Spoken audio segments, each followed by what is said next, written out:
For 4b, we have a different function, library function here. It's going to be a square root. So again, you want to make sure you know the different library functions, what it looks like. The first graph that you have here is always going to be the base function that you're starting with. So the library function you use for the first grid. So for this one, it's square root. So we want to use a square root of x for that first one. So if you graph it, it's going to look like this, and I'm also using these key points right here. You want to be familiar and use those same key points when you draw your graph. So it goes through 0, 0, 1, 1, and 4, 2 will be the coordinates that goes through. So we want to have these 3 points for reference, so that way when you move it left to right or flip it, we can do that based on the points that are here. So we start with the base graph, square root of x. Next, we need to another order. We can do in any, you can do this in any order. So on the key here, I did a negative first, but you could also move it 4 places over. It's generally better to do the negatives first, I found, because then when you flip them, they're flipped based on the origin, and you're not flipping it over and get confused having it somewhere else. So I always like to do the negatives first. So what I'm going to do is the square root of negative x I'm going to begin with.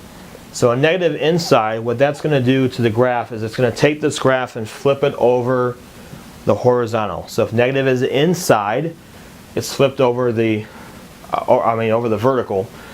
If you have a negative on the outside of it, then you flip it over the horizontal. So again, negative inside means we flip it this direction over the vertical. So then it's going to, instead of going to opening to the right, it's now going to open to the left instead. The 4 that was right here, it gets switched over to the other side. So we do 1, 2, 3, 4, and it's going to be right here. This point also flips over to there, so it's going to be this one, and then the only point that remains the same is 0, 0. That's your anchor point in this case. So this is going to go to the right.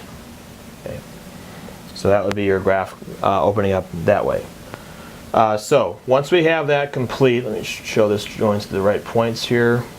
Okay, once we have that complete, next we want to do, I'll work with the still work with the inside, and I'm going to now apply that shift. So we're going to do square root negative x minus 4.